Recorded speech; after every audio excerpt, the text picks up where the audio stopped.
नमस्कार साथियों, मैं डॉक्टर अमित तिवारी आज आपके बीच में एक बेहद महत्वपूर्ण और रिलेवेंट टॉपिक पर बात कर रहा हूं। ये टॉपिक कुछ और नहीं है, भारत और पाकिस्तान की क्रिकेटिंग राइवलरी,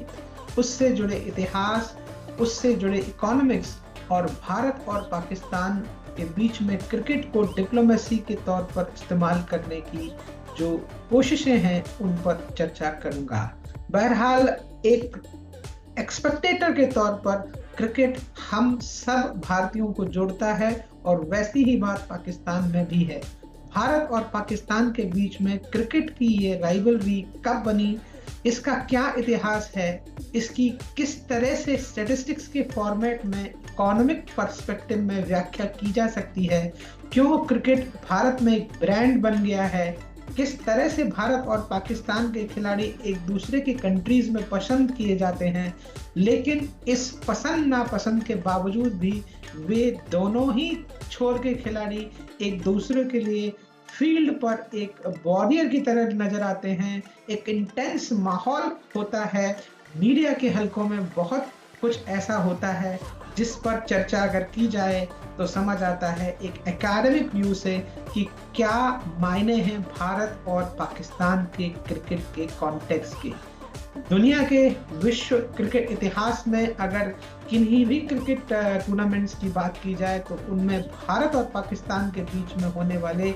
कुछ एक मैचों या कुछ एक क्रिकेट टूर्नामेंटों के अलावा हर एक मैच की बात भी की जा सकती है। आज के कॉन्टेक्स्ट में mother of all cricketing rivalry के नाम से फेमस भारत और पाकिस्तान की क्रिकेटिंग राइवलरी दुनिया भर में मशहूर है और मीडिया इसको बहुत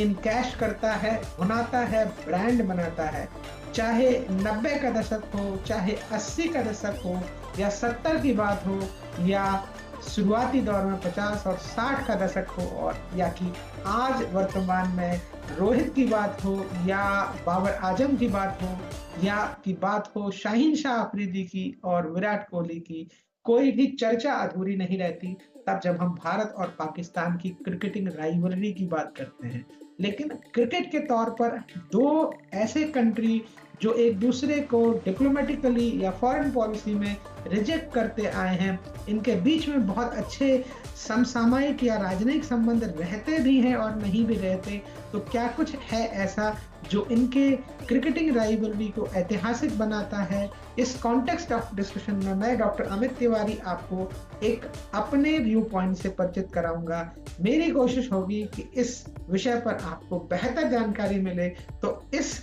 वीडियो के साथ जुड़े रहिएगा, अंत तक देखिएगा, तभी आपको इस पूरे कॉन्टेक्स्ट के अंदर एक एकेडमिक डिस्कशन मिलेगा। तो उम्मीद करता हूं कि आप जब इस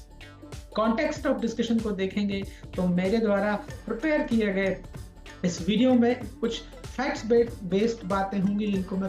पावर पॉइंट प्रेजेंटेशन के माध्यम से प्रस्तुत करूंगा। लेकिन एक क्रिकेट एक्सपेक्टेटर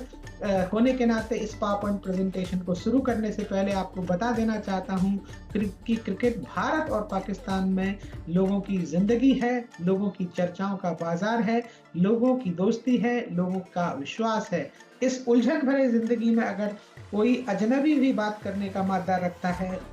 हालांकि ये बात भारत के कॉन्टेक्स्ट में तो मैं कह ही रहा हूँ, पाकिस्तान में भी वही बात है। किसी अजनबी से अगर आपको रेल में जो यात्रा करते हुए बात करनी है तो क्रिकेट पर बात करिए। किसी अपरिचित व्यक्ति से आपको रास्ते में कोई संपर्क स्थापित करना है तो क्रिकेट पर बात करिए। आप ऐसे विषयों पर जहां पर बहुत सारे ऐसे कॉन्फ्लिक्टिंग व्यूज हो सकते हैं आपके ओपोनेंट के, उनसे भी अगर आप क्रिकेट पर बात करेंगे तो शायद आपके पॉइंट ऑफ व्यू मिल रहे होंगे। लेकिन क्रिकेट को लेकर या क्रिकेटिंग हिस्ट्री को लेकर ये कहानी कब से बनी, क्या है इसका स्टैटिस्टिक्स और क्या है इसके मायने, आइए जानते हैं ज्ञानधारा पर। मेरे वीडियो में जुड़िए, पूरा वीडियो देखिएगा और अंत तक देखने के साथ साथ इसे लाइक करिएगा, चैनल को सब्सक्राइब करेगा और जुड़े रहिएगा आगे आने वाले वीडियोस के साथ। तो जाते हैं थोड़े से टेक्निकल टाइम के साथ पावर पॉइंट प्रेजेंटेशन की।